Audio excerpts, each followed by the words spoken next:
Semana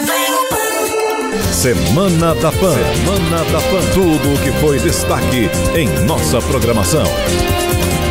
Olá, sejam bem-vindos à Semana da Pan. Eu sou o Vitor Brown e apresento aqui um resumo dinâmico de tudo o que foi destaque na nossa programação. Na terça-feira, o presidente Jair Bolsonaro voltou a criticar as medidas de isolamento social durante a pandemia de coronavírus e subiu o tom contra Joe Biden após as divergências sobre a Amazônia. Muita coisa foi feita, o socorro a vocês foram na lona nessa pandemia, que foi superdimensionada. A manchete amanhã. Não tem carinho, não tem sentimento, quem morreu. Tem sentimento com todos que morreram, mas superdimensionado.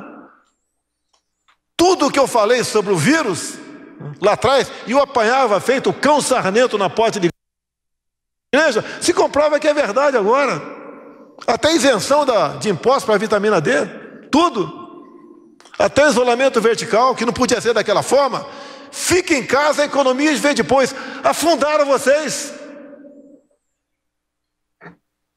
A política fácil, demagógica, vendo o prefeito mandar soldar porta de lojas de ferro em São Paulo, algemar a mulher na praia de biquíni, uma covardia. Uma patifaria.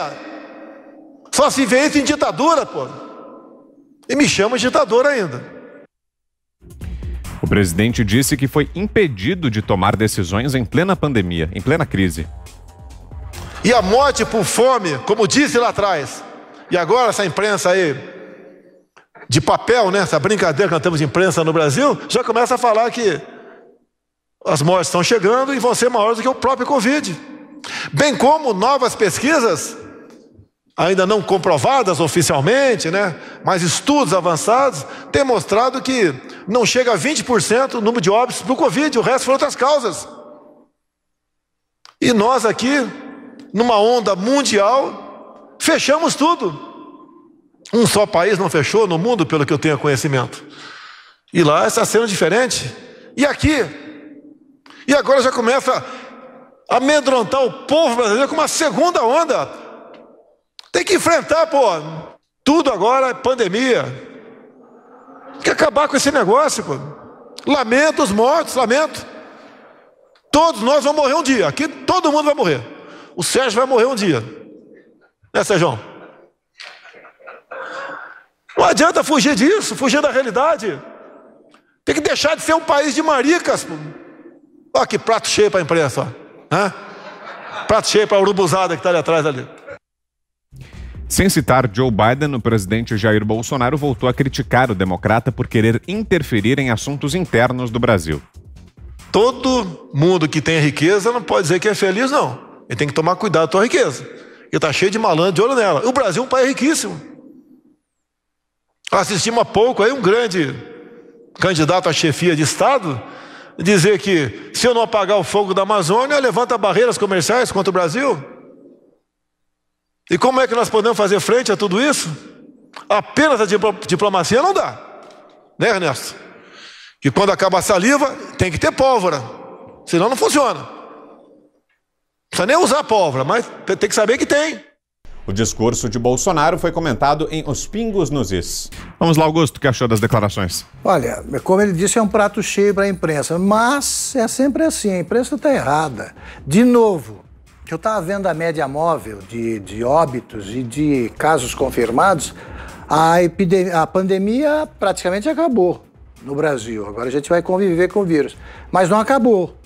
Então, quem quiser saber o que houve no Brasil de 2020 pelos jornais, saberá que uma pandemia começou, fez um tremendo estrago e não acabou. Porque nos jornais ela continua escondida agora. Tudo que disse o presidente Bolsonaro está certo. É isso mesmo, superdimensionar. Adotaram táticas erradas, métodos errados, fora de hora. A quarentena para todos chegou muito cedo. Durou demais. A economia poderia ser muito menos prejudicada do que foi. Então agora os jornais dão isso como se eles jamais tivessem defendido com um noticiário catastrófico, né, necrófilo, né? Defenderam todas essas medidas que hoje eles dão que não funcionam, com a cara mais lavada do mundo. E os políticos que comandaram o combate agora atribuem o quê? Tudo ao Bolsonaro. Ele foi impedido pelo Supremo de fazer qualquer coisa. Zé Maria. O presidente tem razão.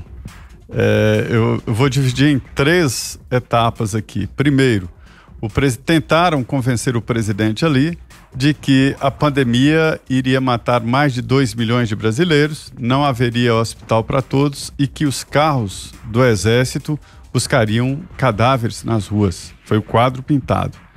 O presidente ficou assustado ali no início.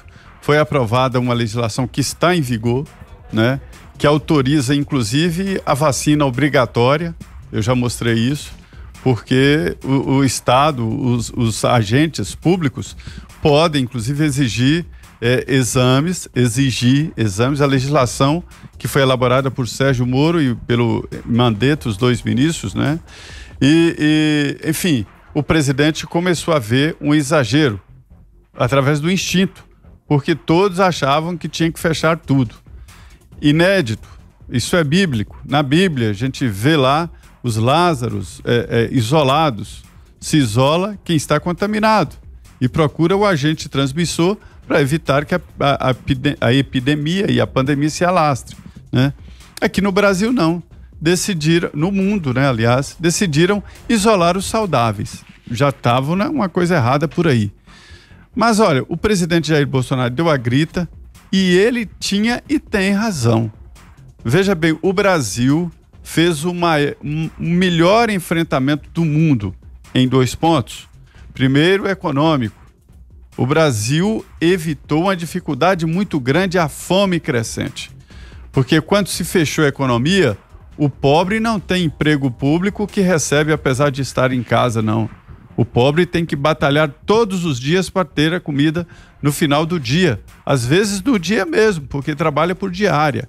Não fosse esse salário emergencial de R$600, olha, a situação estaria muito complicada no Brasil.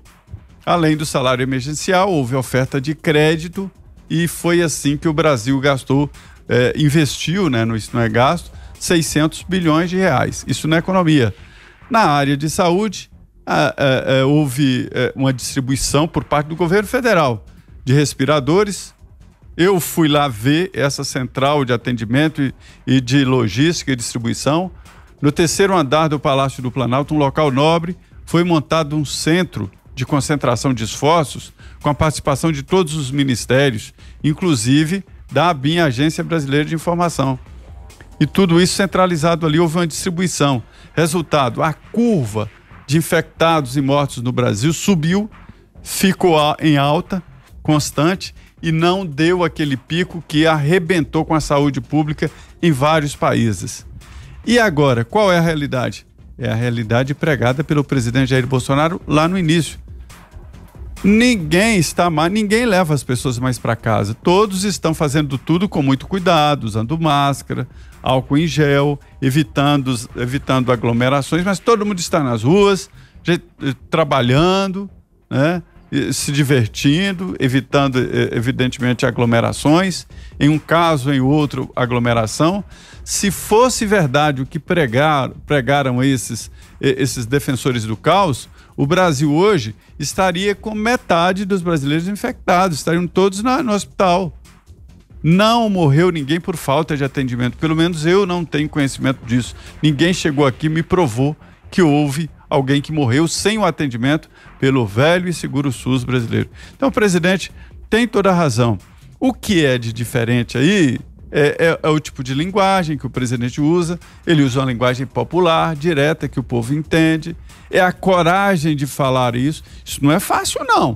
Isso não é fácil, não. Um político, veja bem, nenhum governador teve a coragem de encarar e seguir essa obviedade. Isso aí é a novidade. O resto é de que algum dia alguém diga: não, o presidente Bolsonaro tinha razão, não tinha que fechar nada, a gente não devia aceitar essa história de soldar porta, Ninguém devia aceitar essa história de algemar pessoas nas praias e nem aprovar uma legislação tão dura que nunca existiu no país e é aprovada em 24 horas no Congresso Nacional.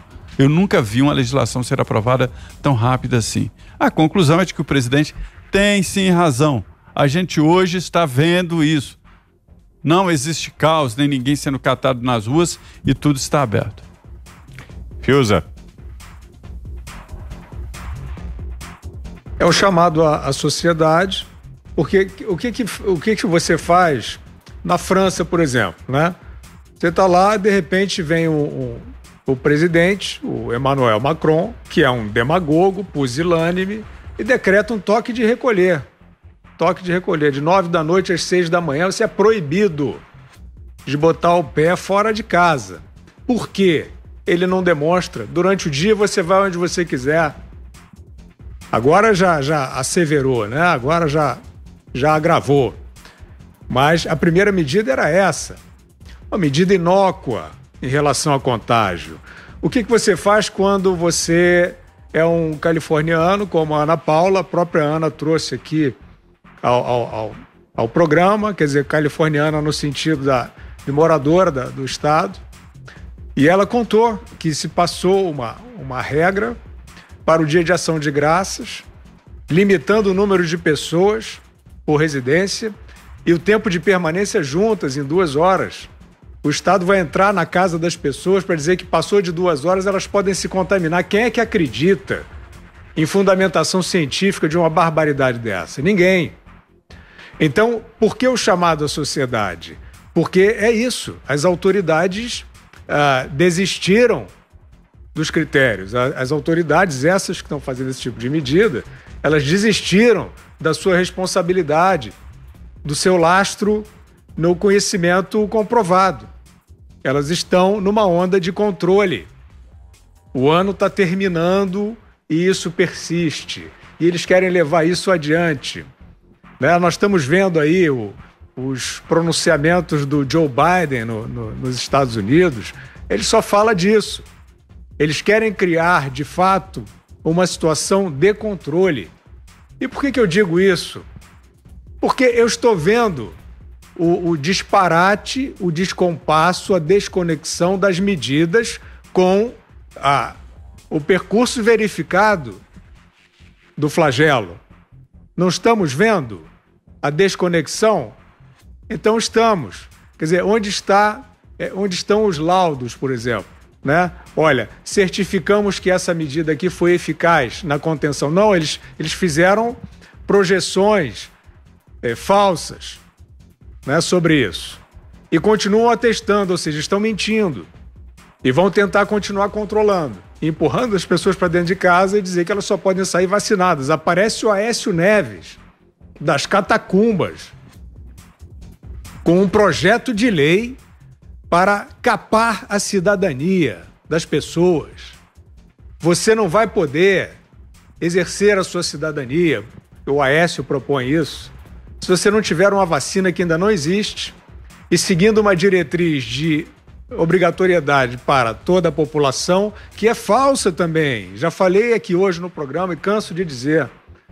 Então eu acho que o chamado do Bolsonaro é esse. Olha, as autoridades resolveram mentir no embalo da pandemia. Né? Elas resolveram usar isso para controle. Isso é patente, isso não salva a vida de ninguém e, de fato, as sociedades não vão poder aceitar docilmente, porque senão vai ter porta soldada aí para sempre. Você, Ana, o que achou das declarações do presidente? Olha, Vitor, eu acho que o Zé, o Augusto e o Fiuza já cobriram bem a parte sobre o coronavírus. Eu confesso que às vezes eu fico um pouco receosa com essa retórica dele de ser essa linguagem dele mais popular, essa linguagem que ele sabe que os chacais virão aí e vão tentar devorá-lo de qualquer maneira. Mas aí você pensa, não adianta o que o presidente Bolsonaro falar ou o que o próprio nós vivemos aqui durante 4 anos, né? Não adianta não adiantou absolutamente nenhuma retórica mais calma ou um discurso mais calmo, mais diplomático do presidente Donald Trump, que a imprensa devorou absolutamente tudo que podia de cada fala, se foi diplomática ou não.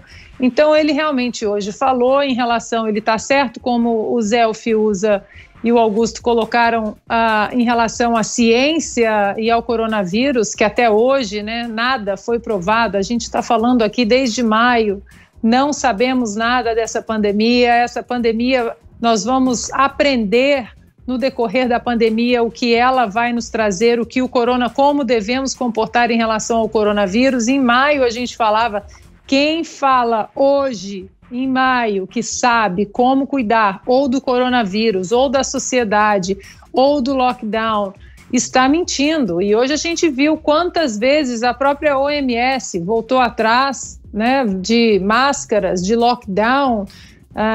Então a gente percebe que a pandemia é hoje talvez uma das maiores armas, se não a maior arma política aí, né, dos últimos anos. E o que me preocupa muito, e a gente vem falando isso aqui, é um ponto que o Fiuza tocou, que é muito importante, que é a situação de controle, que é o medo, que é a instauração do caos, do pânico. Ou seja, você colocar o medo na sociedade numa camada tão profunda que os cidadãos eles só confiam nos governantes, eles só confiam na palavra das organizações como a OMS ou como governadores que querem implementar uma vacinação obrigatória com uma vacina que ainda não existe. Então, essa situação de controle, essa situação de pânico, a gente vê que isso, para mim, dentro da pandemia, é a vertente mais perigosa disso tudo que a gente viveu esse ano, Vitor. Aqui nos Estados Unidos, agora com aí Joe Biden provavelmente, né, sendo eleito o presidente dos Estados Unidos, a gente já vê aqui, Vitor, a CNN hoje colocou no ar a lista de todos os senadores que não deram os parabéns a Joe Biden, dos senadores republicanos, e pedindo que as pessoas ligassem para os seus gabinetes cobrando os parabéns a Joe Biden.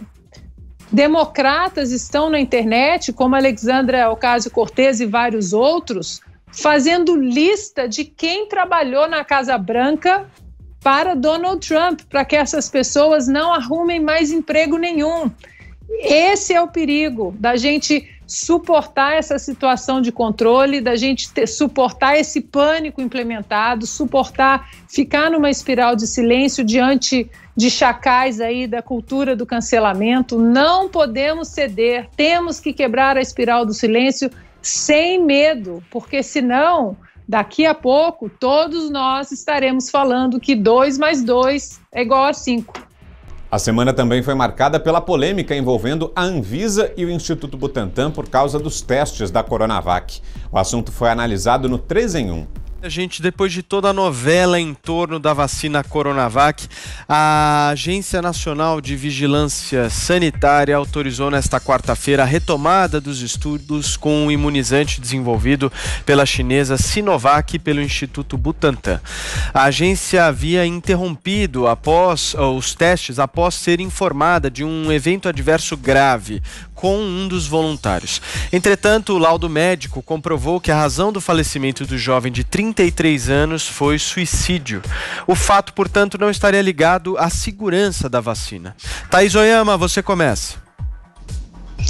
Pois é, Paulo, muito barulho por nada, né?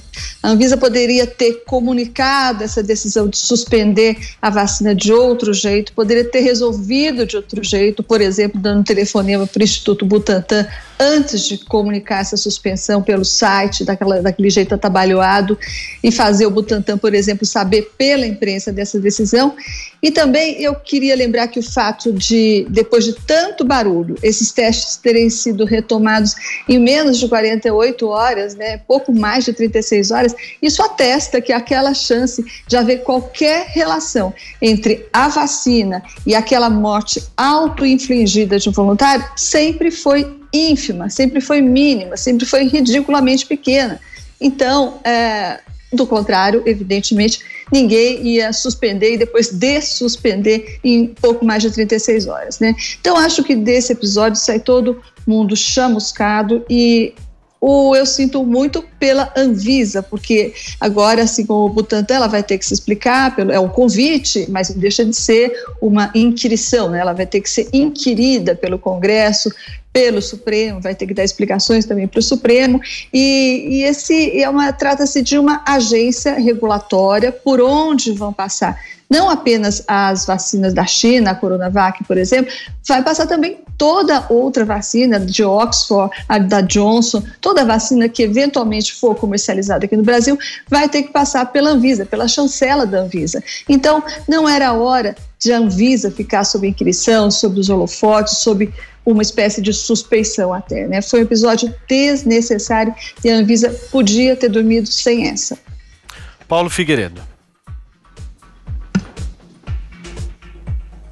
Pois é, a notícia de ontem era Bolsonaro mandou parar o estudo da vacina chinesa, né? Esse era o lead principal de ontem. E eu admito, parte disso graças à má comunicação do presidente num comentário infeliz ali feito em resposta a um seguidor no Facebook. Mas hoje a gente vê que não foi nada disso, né? Ficou claro que exatamente o que eu falei ontem aqui no programa.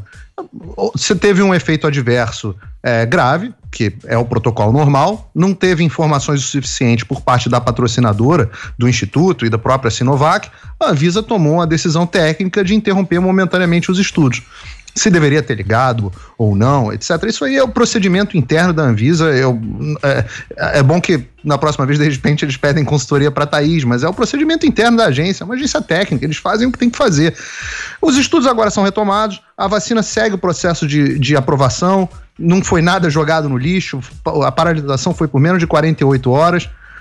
Está sendo muito rápido até o processo de aprovação dessa vacina, mais rápido que o normal para qualquer remédio no Brasil. E eu acho bom, se a vacina for boa, como todas as vacinas, se for boa, deve ser aprovada, e aí o brasileiro que resolver tomar a vacina por livre e espontânea vontade, achar que ela faz um bem a ele e vai protegê-lo, que tome. Eu me recuso a politizar remédio, eu acho que é um péssimo caminho para qualquer jornalista. Josias. O Paulo tem razão, é um péssimo caminho para jornalista, imagina para o presidente, né? A politização de remédio. Nessa questão da vacina está mesmo tudo claro como a gema. Ao liberar a retomada dos testes da Coronavac, a Anvisa reforçou a impressão de que o maior problema da gestão do presidente Bolsonaro não é político nem administrativo, é uma dificuldade matemática. O governo brasileiro é o único do planeta que é 100% feito de polêmicas. É um governo que promove a confusão pela confusão. Nesse contexto, o ataque do presidente Bolsonaro contra o que ele chama de vacina chinesa do João Dória, se revelou um tiro contra o próprio pé. A rapidez com que a Anvisa liberou o reinício dos estudos clínicos acaba potencializando a impressão de que a ligeireza da suspensão foi inapropriada, uma comunicação mais fluida entre a agência e o Instituto Butantan talvez tivesse levado à conclusão de que uma morte de um voluntário por suicídio não era razão para atrasar o cronograma de testes. Se ficássemos só nisso, o caso teria aí a aparência de uma barbeiragem. Tem uma agência a quem cabe fiscalizar, o Instituto que está desenvolvendo uma vacina, se comunicaram mal e uma barbeiragem teria resultado dessa falta de comunicação. A intervenção desastrada do presidente da República adicionou a essa cena um elemento nefasto, que é justamente a politização. Quer dizer, ao celebrar o que ele imaginou ser o fiasco de um rival político envolvendo uma vacina, o presidente transformou a fiscalização burocrática do desenvolvimento dessa vacina num processo de avacalhação da independência da Anvisa. Sujeitou a agência a um sem número de especulações. Além disso, o presidente Bolsonaro conseguiu desrespeitar a família do voluntário morto, sapatear sobre a expectativa dos maricas que estão ansiando pela chegada da vacina contra o coronavírus. Como se tudo isso fosse pouco, o presidente ainda conseguiu fornecer munição para os seus adversários. Aprovou-se lá no Congresso um convite para que o diretor do Butantan, o Dimas Covas, e o presidente da Anvisa, o contra-almirante Antônio Barras Torres, prestem esclarecimentos a uma comissão que acompanha ali as medidas de combate à pandemia. Gente que tem mais o que fazer vai ter que parar o que está fazendo para ir prestar esclarecimentos no Congresso. Fabricou-se uma crise do nada e o Bolsonaro talvez não tenha notado ainda, mas num regime presidencialista, o rosto da crise costuma ser a cara do presidente. Então o presidente devia se concentrar naquilo que é essencial, que é governar, ver quais são os problemas do país, se concentrar nesses problemas, tentar resolvê-los. Nós temos ainda mais de 2 anos de mandato pela frente. Então, todo mundo que preza pelo êxito do país e pelo êxito do próprio governo, devia torcer para isso, para que o presidente se concentrasse naquilo que é essencial e parasse de fabricar crises do nada. Thaís Oyama pedindo a palavra. Eu não entendi direito se o Paulo quis fazer uma tentativa de graça, se foi uma ironia. De qualquer maneira, nunca me passou pela cabeça que a Anvisa devesse me ouvir, Paulo. Mas eu acho sim que ela evitaria muito alarmismo e muita desinformação se ela deixasse de ouvir gente que não entende nada do assunto, como parece que aconteceu. Gente que tem outros interesses que não os sanitários, que não os interesses da população. Essas pessoas a Anvisa deveria, sim, deixar de ouvir. Paulo. Não, a Anvisa tomou uma decisão técnica, né? As pessoas que ela ouviu foram os seus técnicos. Eu não sei a quem que a Thaís está se referindo, talvez eu possa me ajudar. Você acha que a Anvisa ouviu o Bolsonaro antes de interromper os testes, ou Thaís? Não, eu queria lembrar uma fala ontem do Gustavo Mendes, né? Ele é o gerente da área médica. E lá no meio daquela coletiva muito conturbada, o Gustavo Mendes, que inclusive foi apontado como o principal nome a decidir pela suspensão, né? O diretor da Anvisa disse: da gerência médica emanou a decisão e etc, etc. Então, esse Gustavo Mendes, não sei se você ouviu, Paulo, eu ouvi com bastante cuidado. Ele disse lá pelas tantas que havia uma conversa informal que ele tinha ouvido no Ministério da Saúde, portanto do governo federal, de que teria havido uma ocorrência imprevista na vacina, nos testes da Coronavac. Então eu acho muito estranho que a Anvisa, naquela coletiva, ela tenha salientado tanto que informações que não venham pelos canais oficiais não são informações, não consideramos, isso não existe, por isso que a gente suspendeu sem falar com ninguém, e ao mesmo tempo o Gustavo Mendes, que foi apontado como principal responsável pela decisão, tenha se referido a uma menção, a uma conversa informal com o Ministério da Saúde. Bom, então eles dão ouvidos para a conversa informal do Ministério da Saúde e não dão ouvidos para o Instituto Butantan, também isso me parece bastante estranho. É isso que eu me refiro. Para fechar, Paulo. Thaís, rapidinho, o sujeito morreu. Isso é um evento adverso grave. A suspensão tem que ocorrer. Depois você esclarece. É suspensão. São só 48 horas. Ninguém tacou fora todas as pesquisas, não volta para estaca zero, não. É só isso. O sujeito morreu. Ninguém ouviu falar que o sujeito morreu. O sujeito morreu. Não tem uma suspeita em relação a isso. O sujeito morreu. Aí você apura por que morreu, por que não morreu, etc, etc. Foram 48 horas. Calma, não destruíram as vacinas, não. A vacina vai sair. Se for boa, vai sair. Fica tranquila. Paulo, de fato, o sujeito morreu, disso não resta nenhuma dúvida. A única questão é que me parece bastante difícil acreditar que um sujeito que cometeu suicídio tenha tido qualquer relação nessa atitude com a vacina que ele tomou. Inclusive, para isso serve comigo, posso terminar? Comigo, me parece que concorda, inclusive a Anvisa, dado que ela já suspendeu a suspensão dela menos de 48 horas depois de tomar a decisão. Então pode aprovar a vacina que a Thaís assina embaixo. Acho que foi a Anvisa que fez isso, não foi? Na sexta-feira, o diretor-presidente da Anvisa, Antônio Barra Torres, e o diretor do Instituto Butantan, Dimas Covas, participaram de uma audiência no Congresso para prestar esclarecimentos sobre o episódio. O presidente da Anvisa volta a negar interferência política na agência e declara apoio incondicional à saúde dos brasileiros. A Antônio Barra Torres explica que os estudos com a Coronavac foram interrompidos, pois a causa da morte do voluntário era desconhecida. O Instituto Butantan pôde retomar os testes depois da constatação de que o óbito não teve nenhuma relação com a vacina. Em audiência no Senado, nesta sexta-feira, o presidente da Anvisa destacou que, após os esclarecimentos, a pesquisa foi liberada imediatamente. A anuência para prosseguir foi dada. Então, essa questão da comunicação realmente é importante. Não entendo que deva haver ajuste, a comunicação é boa, está bem feita, apenas houve um documento determinante, um documento essencial, que trazia uma informação determinante que faltou no primeiro momento. Interferência política na agência são 2 palavras, não há. Em contraponto ao presidente da Anvisa, Antônio Barra Torres, o diretor do Butantan lamentou as versões políticas do caso. Também falando aos senadores, Dimas Covas reclamou por ter ficado sabendo pela imprensa sobre a interrupção dos testes. O centro de pesquisa não é parte interessada na vacina. O centro de pesquisa, ele conduz uma pesquisa no interesse da ciência, que a interrupção foi anunciada ao Butantan pela imprensa, tá? E isso, obviamente, que não é a melhor forma de fazer. Ou até que se fizesse, mas que se anunciasse isso antes ao Butantan, né, para que não fôssemos pegos desprevenidos. Né. Em resposta a Dimas Covas, o presidente da Anvisa alega que o Instituto foi sim notificado sobre a interrupção dos testes. Antônio Barra Torres demonstrou estranhamento com as declarações. Foi oficiado ao Butantan. Então, se o Butantan soube pela imprensa, realmente é uma questão que precisamos registrar, porque o ofício foi enviado e só foi essa nota para o nosso portal 40 minutos depois. Por quê? Porque nós temos que fazer assim. Nós mantemos uma comunicação aberta com a população que acessa o nosso portal, bem como a imprensa. Então, não sei por que motivos o Instituto soube pela imprensa. Ao rebater Antônio Barra Torres, Dimas Covas considerou equivocada a comunicação feita na noite de segunda-feira. O diretor do Instituto Butantan afirma que, apesar de lamentar, felizmente a interrupção temporária não teve efeito prático.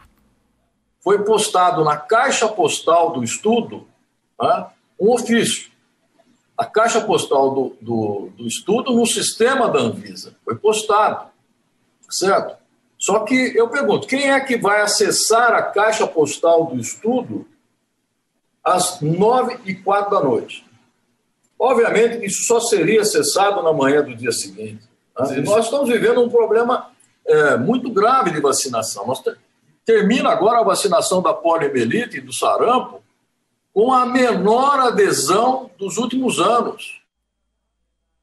De acordo com o diretor do Instituto Butantan, são 10 mil voluntários na última fase dos testes, número que pode chegar a 13 mil. Dimas Covas reitera que a vacina deve estar disponível em janeiro, dependendo do sucesso dos estudos e do aval da Anvisa.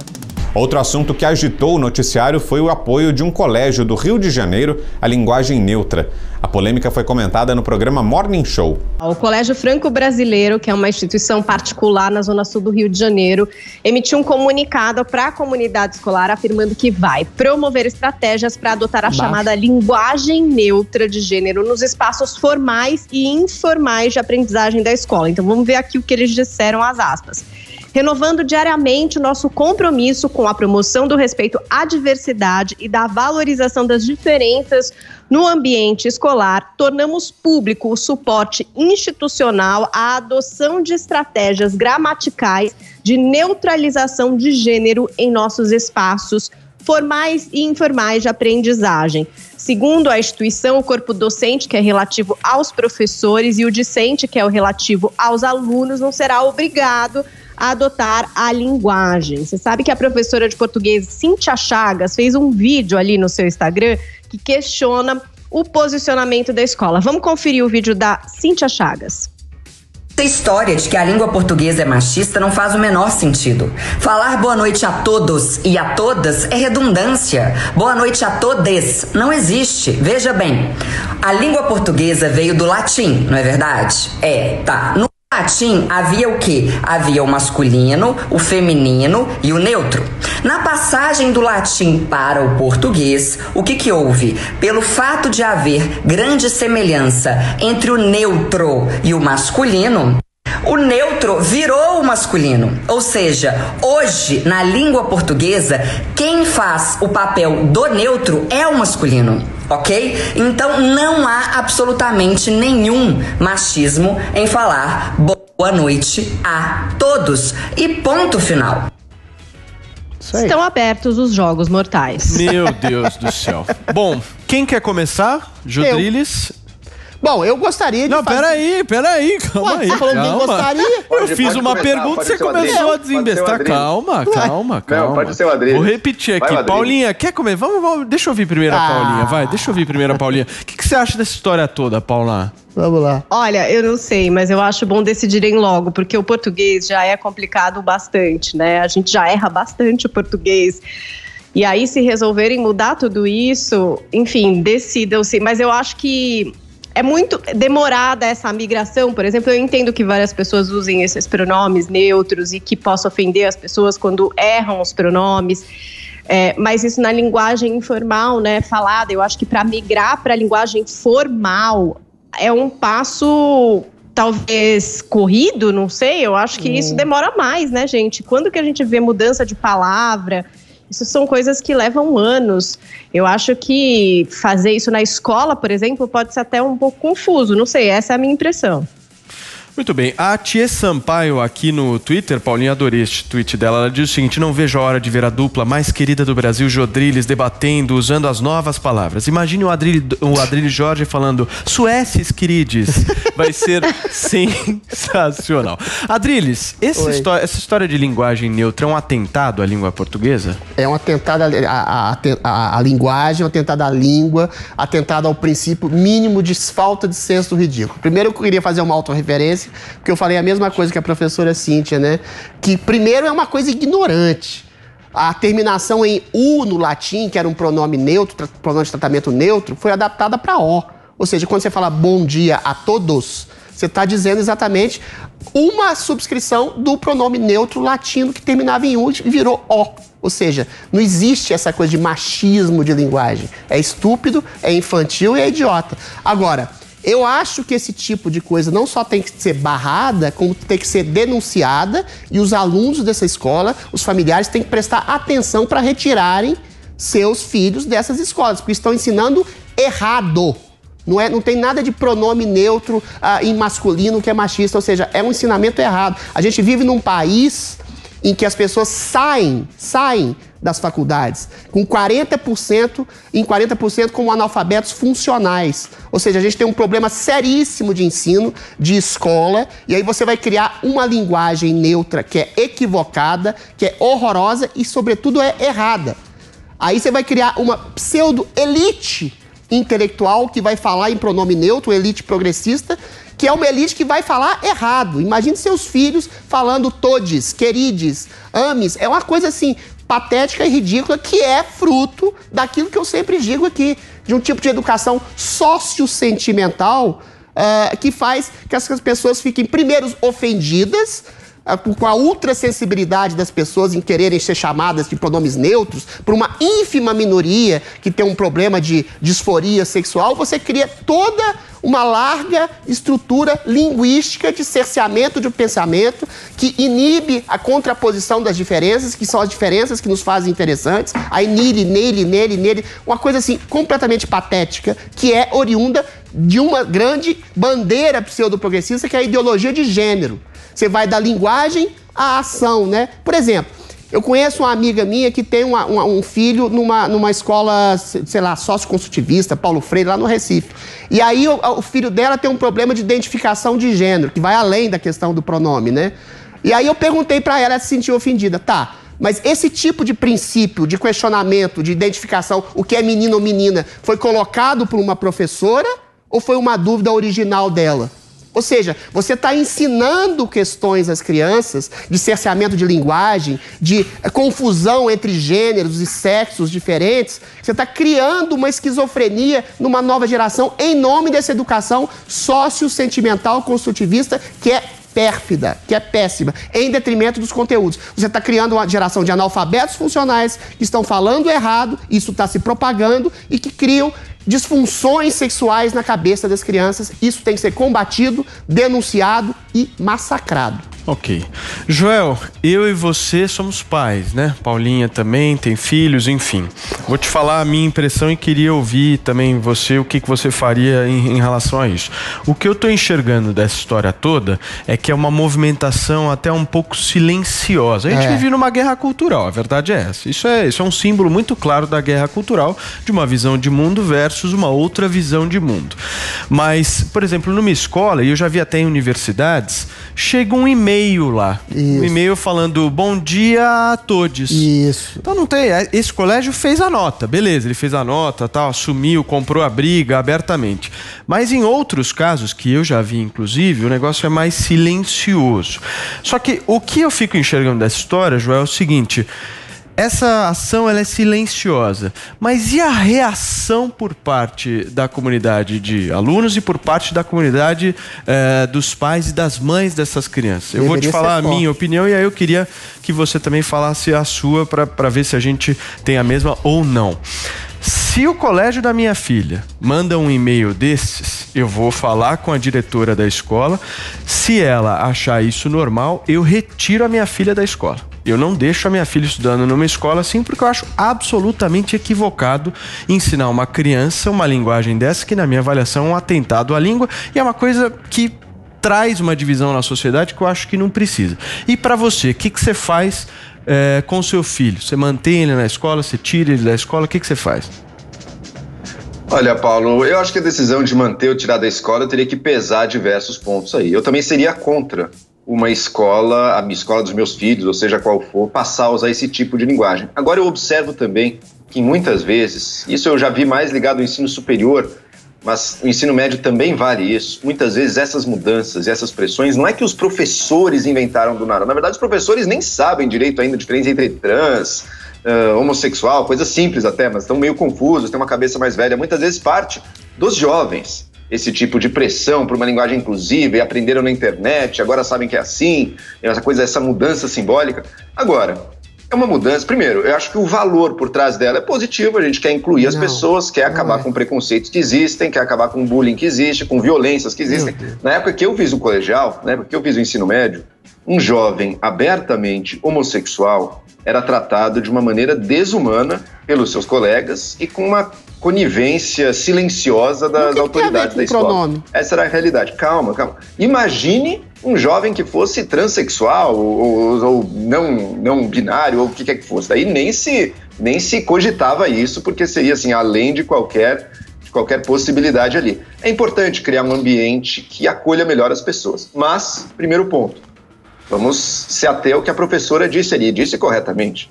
O gênero gramatical não corresponde ao gênero real, biológico, né? Mesmo porque palavras que designam objetos também tem gênero. A cadeira, então a cadeira é feminino, ela é mulher, a cadeira a gente associa a mulher, mas o banco a gente associa ao homem, não tem. Joel. As línguas mudam, inclusive, né? O sol em português é masculino, em alemão. Eu tive que interromper o nosso intelectual favorito, nosso Harry desta bancada. Por favor, Joel, continue.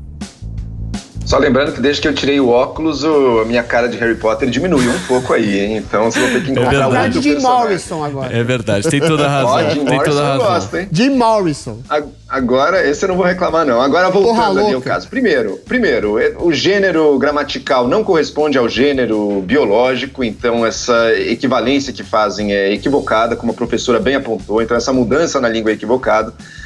Ela cria uma dificuldade, eu acredito, uma dificuldade maior para você aprender a escrever e a falar a sua língua. A falar a língua não pode ser um exercício que você tá todo momento tem que se policiar para lembrar da terminação correta. Isso é uma língua artificial. Isso é como a gente trata a língua que a gente aprende na aulinha de inglês, numa aula de uma língua estrangeira. A sua língua, ela não pode ser tão complexa a ponto de que você seja artificial, você conseguir se comunicar corretamente na hora de se expressar nela. Então cria mais esse entrave para os alunos poderem usar de forma natural, aprenderem a ler e escrever direito. Isso é a maior deficiência do Brasil hoje. As pessoas não estão aprendendo a ler e escrever, mesmo em colégios de elite, como é esse caso aí. E por fim, e esse eu acho que é um ponto talvez mais sério, a gente tem que lembrar que o preconceito contra transgêneros e outros não é o único preconceito, a única desigualdade.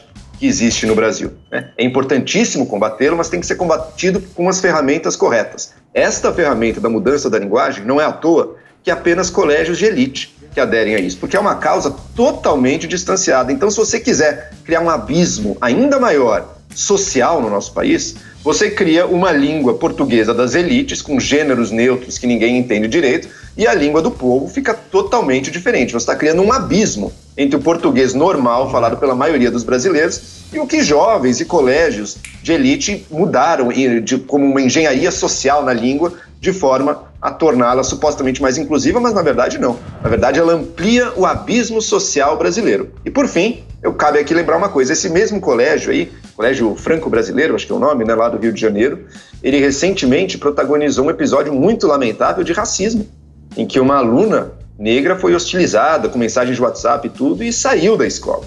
Então, acho que às vezes é melhor olhar mais para as práticas e produzir de fato um meio mais acolhedor e que combata de verdade os preconceitos, do que ficar olhando apenas para questões simbólicas do uso da língua, que podem ter efeitos muito nefastos nos próprios alunos, para aprender essa complexidade toda, e na própria sociedade brasileira, que vai se ampliar um abismo social dos diferentes portugueses. Perfeito. Paulinha, em seguida o Adriles. Vai lá, Paula. Concordo com o Joel nesse sentido de... Enfim, atitudes que de fato tragam resultado diferente do que só a linguagem, mas eu queria lembrar que entre os jovens não tem só a linguagem neutra, não. Será que o Adriles sabe o que é PVP? Não. As abreviações da internet? Os jovens conversam em línguas próprias e eles criam ali... PVP é player versus player. Outro dia meu filho veio conversar comigo, ele tem 9 anos, eu não entendi nada do que ele falou. Então também a gente tem que entender que existem movimentos, e aí se forem espontâneos, e se forem coisas, enfim...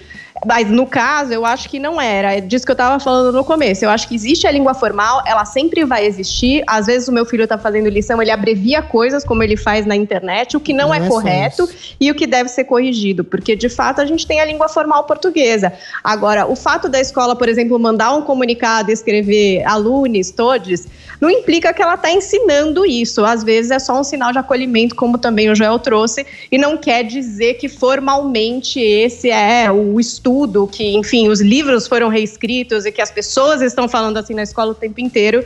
E até nessa escola mesmo, ali está dito que não é obrigatório. Então, talvez até seja alguma coisa que não tenha efeito nenhum, hein? Que nem vá acontecer ali, porque só aconteceria de forma espontânea. Ainda durante a semana, aumentaram os rumores sobre a possibilidade de uma segunda onda de coronavírus aqui no Brasil. O assunto foi discutido em Os Pingos nos Is. Os jornais brasileiros inauguraram hoje a segunda onda do medo aqui em território nacional. Segundo o Estadão, por exemplo, hospitais privados de São Paulo voltaram a registrar aumento de atendimentos e de internações por Covid-19. Já na rede pública municipal, boletins epidemiológicos da Prefeitura mostram que o índice vinha recuando significativamente mês a mês, mas acabou estacionando em novembro. Atribuíram a alta ao relaxamento da quarentena na classe média alta nas últimas semanas e ao fim do isolamento. Segundo outros veículos, gestores hospitalares já discutem reativar leitos exclusivos para a doença. Aproveitando o clima, os profetas do caos já começaram o alarde. O youtuber Átila Yamarino foi ao Twitter e escreveu, abro aspas, a maré da nossa onda já está subindo, não temos rastreio, não aumentamos capacidade de teste, não temos plano de combate à Covid. 2021 vai ser pior que 2020, fecho aspas. Sobre a possível segunda onda, o presidente Jair Bolsonaro disse que, caso ela ocorra, é só ter o tratamento precoce. É o nosso primeiro tema, então, do programa desta quinta. Começo com você, Guilherme Fiuza. Sua avaliação, Fiuza. Não, para esse que está dizendo que 2021 vai ser pior do que 2020, ele está certo, porque para ele, cada ano vai ser pior. 2022 vai ser bem pior do que 2021, porque quem vive como... né, um profeta do Apocalipse, quem vive disso, né, quem vive fazendo de conta que a especulação é ciência, vive muito mal, vive muito mal. Por mais que tenha aí, né, incautos interessados eventualmente no que está sendo falado, mas é uma vida miserável, né? Trazendo aqui para a realidade e fora das pessoas que estão querendo ganhar dinheiro, notoriedade, voto, com a saúde da população. O que nós vimos na Europa foi o seguinte fenômeno. Alguns estadistas, que na verdade são oportunistas, como Emmanuel Macron, por exemplo, anunciaram a segunda onda e partiram com as suas medidas absolutamente tresloucadas, né? O Emmanuel Macron fez lá um toque de recolher na França, de 9 da noite às 6 da manhã. Ele tirou da cabeça dele que isto era uma medida de bloqueio sanitário, de bloqueio de contágio, evidentemente sem nenhuma demonstração. E por aí foi. O próprio Boris Johnson, na Grã-Bretanha, voltou a decretar também lockdown. Os ingleses foram para as ruas porque ninguém é trouxa, né? Só um pouquinho, né? A gente é só um pouquinho trouxa, mas não totalmente trouxa, né? Então, chega uma hora que você quer saber onde está a demonstração dessas medidas, da eficácia delas para o bloqueio de contágio e para a proteção dos vulneráveis. Nunca houve e nunca haverá. Estão ensaiando, Vitor, a mesma coisa agora no Brasil, né? Evidentemente que essas autoridades que deveriam estar hoje demonstrando rigorosamente a eficácia dos instrumentos que adotaram, devastadores, como disse David Nabarro, da OMS, devastador lockdown, sem comprovação científica, eles estão preparando a segunda onda, né? Eles querem, inclusive, como aconteceu na Europa, não havia, por exemplo, constatação do crescimento do número de óbitos expressivo, mas a gente sabe que até aí as estatísticas estão inteiramente sob suspeita e aqui no Brasil, infelizmente, vão tentar de novo isso. Eu quero crer, ou melhor, não quero crer que seja lobby de vacina, né? Eu não quero crer porque aí seria realmente descer essa miséria espiritual que eu falei no início do comentário, seria descer a um ponto baixo demais, né? Quer dizer, vamos trancar de novo a população para vender vacina, vacina sem eficácia e sem segurança. Não é possível que seja isso. Mas tenebroso o cenário é. Diga, Augusto. Olha, eu não vejo mais o Átila Yamarino em entrevistas, faz tempo. Então eu imagino que ele esteja repetindo aquelas histórias dos japoneses que eram encontrados 20 anos depois da guerra na selva, ainda com a espingarda, né? Não era nem fuzil, atirando em aviões de carreira porque não sabiam que a guerra tinha acabado. O Átila Yamarino, ele deve estar trancado em casa com uma máscara, lavando roupa, né? Lavando as mãos de 2 em 2 minutos, lavando roupa, porque ele precisa chegar ao 1 milhão que ele previu, né? Nem que demore muitos anos. Eu não acredito que seja lobby da vacina, porque, Guilherme, ele tem que chegar a 1 milhão e a vacina imuniza. Então ele vai ter que chegar dando tiro em gente aí, porque não vai completar isso aí. Até bebê de colo sabe que o que estão chamando de segunda onda é uma recidiva que você tem quando ocorre a abertura do comércio, da indústria, quando você retoma a atividade econômica. Mais gente sai às ruas, mais gente se contamina. E os números de testes também vai crescendo, você tem mais casos. Agora, a letalidade baixíssima, eles fingem que nem notam. Eles não falam nisso. Letalidade baixíssima, não tem leito faltando em lugar nenhum. Os malucos só sabem fazer o tal lockdown, então eles vão para a quarentena. Agora, o Átila Yamarino, ele precisa voltar a dar entrevistas, né? Eu acho que a gente tem que ficar de olho. Está convidado a aparecer aqui para discutir o 1 milhão que ele previu. Eles detestam a volta à normalidade. Estamos voltando. Estamos voltando. Eu gostaria de estar dirigindo um jornal hoje para fazer aquele velho... para repetir a manchete que eu sempre sonhei, né? Da mesma forma que eu dei na guerra do Iraque, a paz, o tamanho da guerra, eu queria dar, a pandemia acabou. Agora é a normalidade, a gente vai conviver com o vírus até que venha a vacina, uma vacina eficaz. É isso. Como a gente convive com a dengue, com outras doenças, com a AIDS, é assim mesmo. com a letalidade diminuindo, repito.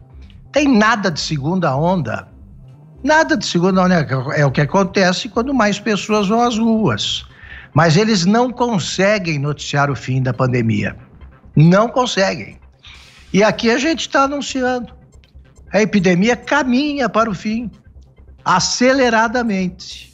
E os que não gostam disso, que continuem em casa com máscara, chapéu, capa, galocha, do jeito que quiserem, né? Diga, Zé.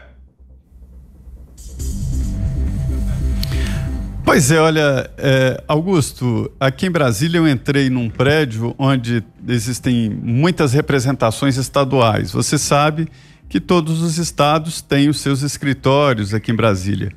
E escritórios cheios. Geralmente o representante de um estado aqui, São Paulo tem, Minas, enfim, todos os estados. Esse representante tem um status assim de secretário de estado, né? Então esses prédios, as garagens estão lotadas de carros cobertos de poeira, com teia de aranha, alguns com pneu baixo, ou seja, um sinal claro de desuso há meses. Desde fevereiro, esse pessoal está sem trabalhar e recebendo normalmente.